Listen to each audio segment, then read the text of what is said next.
Yo, what is up guys, Grim here, and in today's video I wanted to talk a little bit about the endgame design of Path of Exile and how it's changed over the last couple of leagues. This video is in response to the up-and-coming Chris Wilson Q&A. Of course, I won't be on that Q&A. A lot of people have asked that I join, but these are my thoughts, and I'll add my questions here at the end for the future of the game and my take on where we're at. Obviously, I've made an opinion video before, but this is going to be a lot more in-depth about what I actually think the issues with the game are. I'm going to try and address why I think the game is a little bit less enjoyable, and then we'll move forward from there. So first of all, I want to say that I don't think the nerfs are the primary reason the game is starting to become less fun to play. I think it's a combination of a number of things that have all cascaded into one. So the first thing I want to talk a little bit about is the Path of Exile trade economy. This is what a lot of people asked me to comment on and what a lot of people have been discussing of late. And a lot of people aren't satisfied with in the current Trade League 3.15 and also 3.14. I think there's a few factors that have contributed to this, but I completely understand and I completely agree that trade is not in a great place right now. And we're going to talk a little bit about why I think that is. Alright, so behind this is a representation of the 3.13 economy. And I'm going to talk a little bit about why it was so fun to be a part of in the Trade League and why that league felt alive and felt like you always had something to do, something to progress towards, and why it was so fun. Okay, so first of all, I believe that there's multiple tiers of content in Path of Exile, and players move between them as their character becomes more and more powerful and as they learn more and more about the game. And I feel like that's the reason Path of Exile is so fun, and that's why having a new league start is so fun. You get to move through all the tiers once again, and you can make comparisons of these tiers to things like raid tiers in Classic WoW and Burning Crusade WoW, or in other games like progressing through like Bronze, Silver, and maybe like Diamond and Gold in League of Legends. It very much feels like you're changing the content you're playing and you're upgrading not only your playstyle but also your character at the same time. It's incredibly rewarding, and I think that we've lost a kind of part of this from the 3.13 now to where we are in 3.15, and we're going to talk a little bit about that. So in 3.13, I believe there was 4 tiers of play. And players, of course, started out at the Atlas. They had to complete a number of maps in the Atlas, but then they graduated to Tier 1. This is content that most players have access to and most players can complete. It doesn't take an insane amount of currency to do it. It doesn't take an insane build. It's very accessible and it's reasonably lucrative. And it was very, very kind of plentiful content in patch 3.13. This is stuff like Heist, Blighted Maps, Breach Stones, Shallow Delving for Fossils, Lab Farming, Itziri, doing the missions on Jun, Alva, and Einhar. And there's a few other ones in there like Essence Farming and the other stuff to boot as well. This is content that you can log on for a few hours here and there, accumulate some currency, maybe make a few Chaos Orbs, selling some items to other players, and you could definitely move forward with your character. You could buy upgrades, and then you could also kind of aspire to get to the next level of content, which you knew would be more rewarding and would be more exciting, more challenging, more difficult, and more alluring.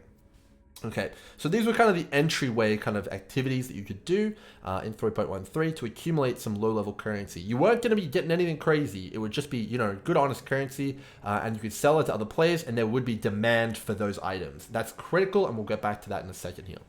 All right, Tier 2 content. There's definitely more things that go in Tier 2, but I couldn't think of any. That's stuff like doing the Red Conquerors. That's stuff like doing Cirrus. Stuff like doing Shaper, Elder, and Uber Itziri, and stuff like farming Harvest as well to sell crafts to other players. So each of these activities has a distinct reward to it, and that reward is valued by the economy. This is a critical point that we'll come back to later, and it's very, very important that you guys remember that. So, for example, a reward from Conquerors and Cirrus are, for example, Awakened Gems, Hunters, Conquerors, Exalted Orbs, all sorts of stuff like that, Awakener Orbs, the Uniques. Shaper and Elder provide Uber Elder Fragments, which can be traded to other players. Uber Theory has some uniques. Just like all of the other things down here have rewards. Heist have replica uniques, all sorts of stuff like that. They have unique rewards which are valuable to all players in some way, shape, or form, and can transition players from one tier to the other and upgrade their character. Very important indeed. Okay. So you've got some stuff in here tier 2. Once you're done in tier 1, your character's a bit stronger. You can do stuff like Sirius. You can do stuff like Conquerors. And it feels great to make that jump. And you're going to be earning more currency after you can do these encounters. It's a fact. It should be that way. And it is that way most of the time. Moving on to tier 3, you have stuff like Uber Elder, which can now drop, some of the best uniques in the game. It can drop 3 mod Watcher's Eyes. Crazy. You can do stuff like invitation farming, which is great. You drop the crafted watchstones, you drop Maven splinters, and then you can do Maven as well, who drops the alluring Maven orb, which is used in some of the most powerful crafts in the game. You can do Simulacrum, which drops tons of materials. It also drops some of the best uniques in the game as well. The voice is unique. The split personality is very good as well in some cases. Very, very strong. You can do some juiced mapping, which is, massive currency generation. You can do like Uber Lab as well for getting pushing lab even further. But then you get into T4 activities here, which is stuff like 5 Orb Delirium, which generates an obscene amount of currency and materials. You can do Deep Delving, which generates some of the highest crafting materials in the game, and also some other prerequisites for other strategies, which is incredibly important. You've got stuff like 5-way farming, again, generating an incredible amount of XP for other players, items for other players, and some of the more expensive uniques in the timeless jewels. And then you have stuff like the feed, which is, generates all of the best uniques in the game from the bosses. Also generates, stuff that funnels into Maven and all sorts of stuff like that. So, the thing that made this ecosystem so beautiful is that each and every one of these activities fed into each other in some ways, but also fed into crafting all along the way. Each and every one of these activities all kind of meshed together in a beautiful harmony where everyone was relying on each other, everyone needed to trade with each other, and there was always a reason to farm something so that someone else would find value in that, and then you could buy your item. Very, very important. Now, in my opinion, this has been somewhat shattered after 3.13 due to the removal of 5 Orb Delirium and Deep Delving from the Tier 4 category. We'll get to that in a second. But I want to go into a little bit more about the symbiosis of these different tiers and why it was so incredibly fun to play through them. So, let's take 5 Orb Delirium, for example, as a good example here. So 5 Orb Delirium could generate an absolute ton of materials, and it's why it was so popular and so lucrative. So some of the examples that it could generate here, it could drive blighted maps, massive amounts of blighted maps. You can see that blighted maps here are in T1. Tier 1 players can run blighted maps and accumulate currency to upgrade their build to get to T2. 5 Orb Delirium players were literally selling to some of the beginners in the Atlas. That was incredible. It literally is a massive trickle-down effect. People doing the 5 Orb Delirium enable the players in Tier 1 to do their blighted maps. Similarly, you could do the Breach, and that would enable the Breachstone farmers to do breaches and get, like the amulets and stuff like that, which was so fantastic. The 5 Orb Delirium guys also generated tons of scarabs, which could be used for all sorts of things. It could be used for juicing your maps. It could be used for deep delving. It could be used for stuff like Metamorph, which is, again, another T1/T2 kind of strategy, which was super duper good there. Very, very good. Deep Delving generated stuff like hollow fossils, which could be used in crafting and synergized with harvest farming. It could also generate fractured fossils, which directly fed into 5 Orb Delirium. The juiced mapping generated legion splinters and emblems, which fed into 5-way farming. Juiced mapping and normal mapping also feeds into invitation farming, which then feeds into Maven farming and Uber farming. And the thing that really just topped it all off was there was a massive demand for gear from the very, very top all the way to the very, very bottom because everyone was trying to move up the chain.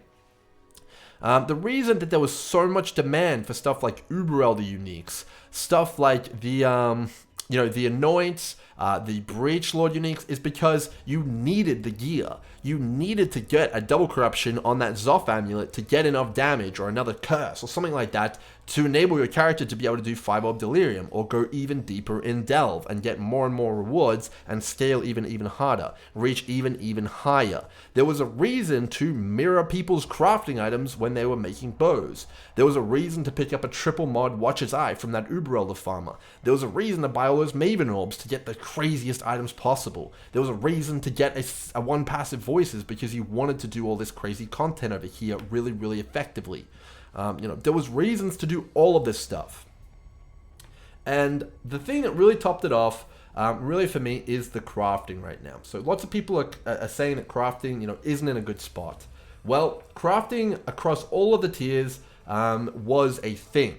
At tier 1, you could get, Reforge Harvest, just like kind of make some really easy pieces here and there. You had access to it at tier 1. You had access to it at tier 2 with stuff like multi-mod, split bases. You could buy a cheap split base, maybe try and multi-mod a weapon up and all that kind of gear there. You had access to it there. At tier 3, when you're doing this kind of stuff like that, maybe you pick up a few Awakened Orb stuff, kind of pieces. And at tier 4, there was massive demand for, double elevated this, double elevated that, Harvest crafted this, Harvest crafted that, perfect gear. And it really did feed the whole economy. Everyone had a place. Everyone was trying to funnel their way up to the most rewarding content, and it was always fun. But if there wasn't enough people down here, well, then maybe you go back a step and make even more currency so that you can power up even harder. Pretty much everyone just there was a wealth. Everyone was, it was like a golden age, people say. And everyone enabled everyone else, and we all were working together to kind of make that all happen. And by removing just a couple of things from this equation, a lot of people feel that this symbiosis, all of this stuff, has shattered. If you take 5-Orb Delirium out, you take Deep Delving out, well, there's not as many fossils on the market. There's certainly not as many Breachstones, so Breachstone farming is way harder. There's not as many Blighted Maps. Blighted Map farming no longer is lucrative, way harder. There's not as many Scarabs around anymore either, so you can't do as much juice mapping. It's not as easy. There's certainly less Simulacrums to go around, all sorts of stuff like that.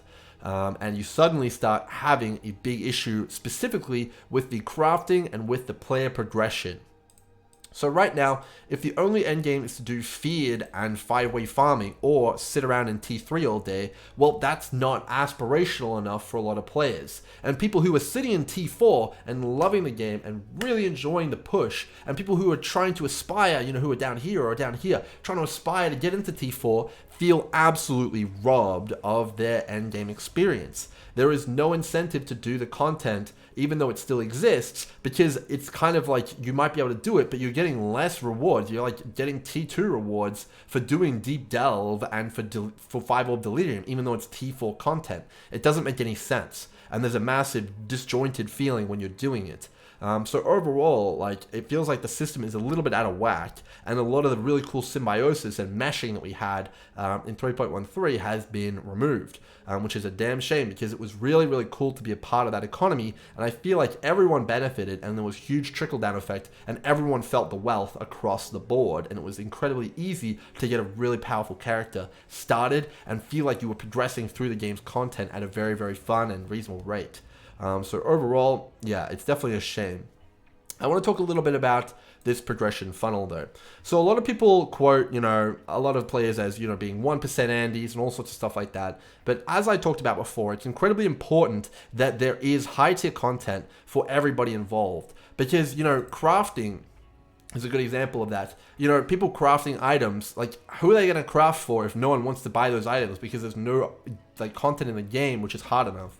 It's a little bit discouraging when we had a set level of difficulty and then it got taken away. It's kind of like, if you played World of Warcraft back in the day, let's say they released there was Karazhan, which was T4, there was Tempest Keep, which was T5, and then there was Black Temple, which was T6. And then suddenly, Blizzard, instead of releasing the next tier, just removed Black Temple.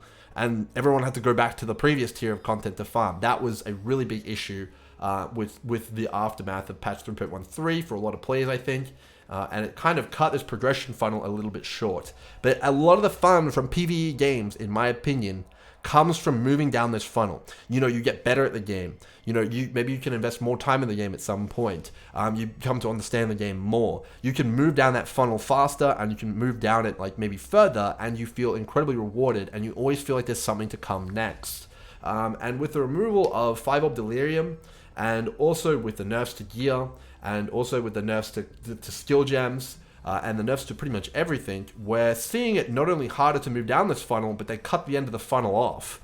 So it's definitely a little bit disappointing. So let's move on to leagues. Leagues are an incredibly big part of Path of Exile, and lately I feel like we've been missing a bit in terms of the league department. I want to go over why leagues are special and why they have value in the economy, and why I think we're going down a dangerous path with some of the leagues that have been released recently. So I want to talk a little bit about what makes like a really good league. I made a video on this before, but I think it's incredibly important to highlight it again here. So Breach League is one of the most interesting leagues in its design in that it only really grants uniques and XP. Yeah, it can grant some loot and some delirium juice, but outside of that, it's really only valued for its incredibly powerful uniques, specifically the amulets. Those are very, very powerful indeed. So I'm talking about Presence of Chayula, Zoth's Blood, and also the Pandemonius. Those are the primary things people want from Breach. For a hot minute there, it was the bow, but I think that this league specifically demonstrates the importance of uniques and having powerful uniques in the game. Literally, Breach Stones, as a reward, are only valuable because of the uniques attached to them. That is why people want them, that's why people run them, and that's why there is incredibly interesting builds like Elemental Hit, which leverage that amulet. Like, people love the Blind Amulet, the Tool Amulet. It's incredibly powerful, and it's almost build-defining in some cases, and I think that we need to see more uniques like that. They don't need to be insane like Headhunter, they just need to be incredibly powerful. Please introduce more uniques like that and have the rewards of a league tied to them, because that gives you an incentive to come back and play that league outside of currency. And that's a very, very important factor when we talk about stuff like Ultimatum. I'll get into that in just a second here. Alright, Blight had some very, very impactful uniques in the form of Badge of the Brotherhood, as well as, some of the Blighted uniques. But, those, outside of the Blighted uniques, those have been added to the core drop pool with Badge of the Brotherhood. In my opinion, this is a mistake and should be removed and reversed, but, we'll get into that in just a minute. But it does also have Annoyance, which is a unique mechanic to Blight. Imagine if Blight didn't have oils, that would be a little bit lackluster in my opinion. So again, Blight has a unique mechanic. Let's get on to Heist. Heist is one of the best reward designed leagues in a while. It has incredible uniques in it with like Replica Farrell's Fur, Replica Forbidden Shaco, all sorts of incredible replica uniques. It also has the experimented bases, which are some of the more powerful bases in the game. Stuff like the Eventuality Rod is great. Please add more stuff like this. It has ult quality gems, which again are some of the more interesting chase items or semi-chase items in the game. It's also a reasonable source of currency. You have stuff like Delirium, which introduced incredibly powerful uniques in the form of voices, as well as split personality and the stuff like Hollow Palm Jewel, stuff like Cluster Jewels, which is a massive addition to the game, massive power creep, but also massively rewarding. Some of the most build-defining items ever added to the game were Cluster Jewels. We need to see more things like this, which make a league stand out and make it a reason why you want to do that league. In my opinion, that would be the best way to approach it. Harvest, again, stood out all by itself. It has incredible interactions with crafting. In its state right now, it's a little bit sad, but it is still incredibly powerful in the game, and you do have reasons to go and run Harvest. Very, very good. And then one I just want to quickly end on here is, obviously we have tons here, is actually Bestiary and Abyss. So Bestiary, again, is one of those leagues which is defined by its unique stuff like Farrell's Fur, Sack of Walls, the Venomous uniques, all incredibly well designed, incredibly powerful in their own individual niches, and we need to see more uniques like this. Abyss also introduced the Abyssal Jewels and the Abyssal Sockets. Great, fantastic additions, more like this please. Now, I want to talk about some of the more recent leagues which got released and why I'm not too happy about the design of them. So when you take a league like Ultimatum, so Ultimatum was pretty much a pure combat league. I have no issues really with the gameplay outside of the fact that it was capped and there wasn't too much aspirational content. But really the only thing that people looked at Ultimatum for is how rewarding is it on a currency basis. This is incredibly dangerous when you tune a league around currency individually. It's not going to be very interesting from an economic standpoint, as it's going to be basically an apples to apples comparison. It's going to basically completely stack up against the best kind of version of currency earning in one of these tiers. If you tune your league mechanic specifically around currency rewards or past league rewards, it needs to be either way more rewarding or way easier than any of the other content which kind of uses those rewards as bait for players.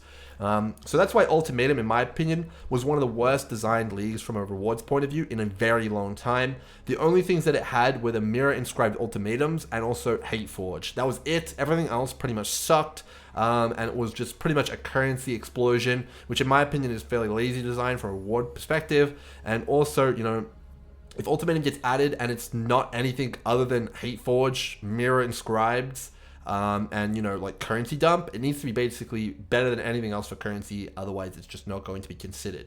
Ritual was in a similar scenario. Outside of the Blizzard Crown and a few other bases, it's a little bit better than Ultimatum, but again, it's just very one-dimensional on its rewards, and the bases were fairly niche, and people didn't really feel the impact of Ritual and its specific rewards, and people don't go back to Ritual necessarily to farm the bases. They go back for currency because it's, just better than other things for currency.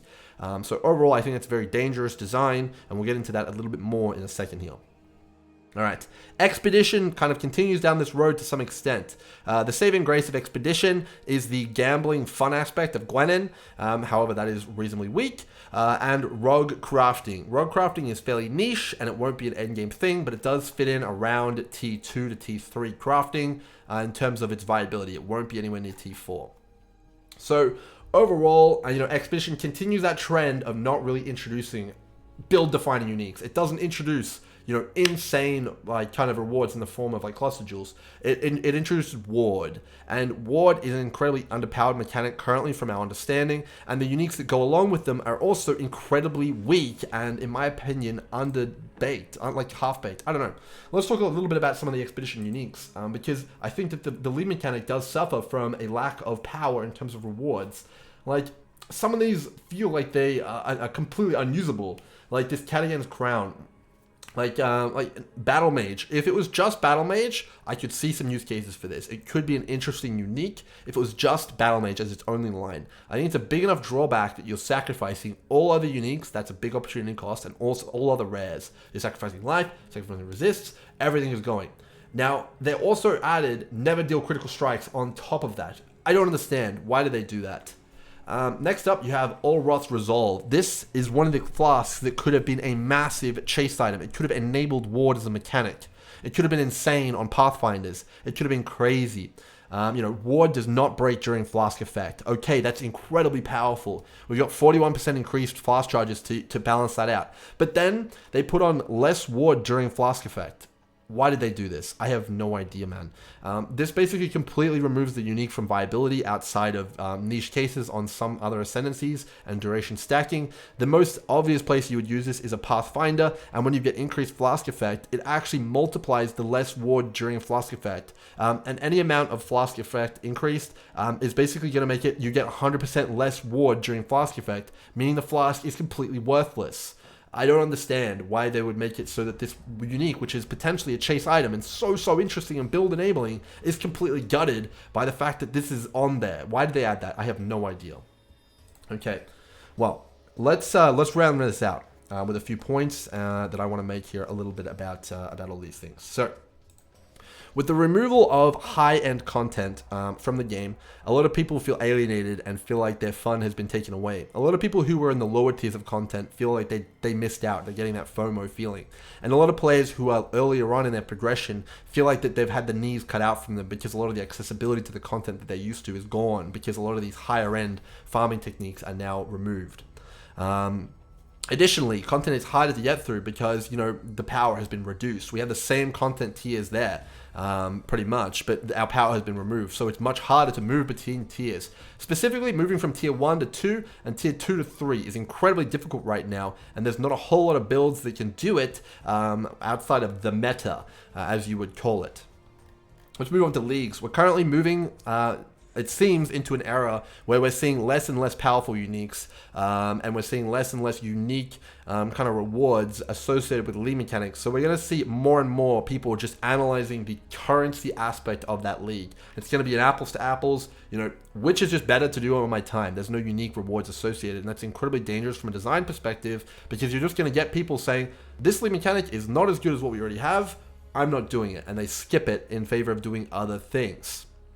So overall, that's an incredibly dangerous road to go down. I'd like to see them return to the less currency focus, but more interesting uniques, more interesting items in terms of abyss jewels, cluster jewels. That's what really makes the game fun. It's not just a shower of chaos orbs. That's not what makes the game fun. You need to add compelling uniques, which drives the value of the league content. That's what really makes it count. So my question is for GGG as a softcore trade player who most of the time spends their time around here, this area, and has played tons in T1 and T2 as well. Every league, I move through all the tiers just like everybody else. Is what are they adding to replace the removal of 5 Delirium Orb and Deep Delve, which is going to be on the level of Tier 4? What are they doing to make more accessible content available to lower tiers and make it so that you can actually earn currency and make your way up the chain? With the removal of Harvest, with the removal of accessible content, and with the removal of power, it's harder than ever to move up the content scale and fight stuff like Uber Order and stuff like that. So you basically cut out the low tier and cut out the high tier at the same time, which basically gives you a double whammy and kind of like a double header on the actual progression of everybody, which I think is a little bit unfortunate. My other question is, are we ever going to get compelling uniques, chase uniques, items to work towards, interesting kind of unique mechanics like cluster jewels and sort of stuff like that? I'd like to see us return to that as well, if possible. So overall, that's kind of my take. I think it's really important to consider the economy in the success of the game. I'm not sure if really anyone else is talking about this, but the ability to trade with other players, have a symbiotic relationship with other people doing different content to you is incredibly important to me. And I think it's incredibly important to the game and the trade league in general. And overall, I would like to see some changes to the game, which will make it easier to get into the game at the lower end, but also more stuff to do at the higher end so that people continue to play throughout the league and the game doesn't dry up in the first month of the league or even earlier like we're seeing these days. So I guess my final closing thoughts here is, I love this game. I hope the game continues. This is kind of my thoughts on the matter. It's probably been a long video, but overall, I really want to see some positive things come out of the 3.15/6 interview with Chris Wilson coming up. Hopefully you guys have enjoyed, and I'll see you guys in the next one. Cheers.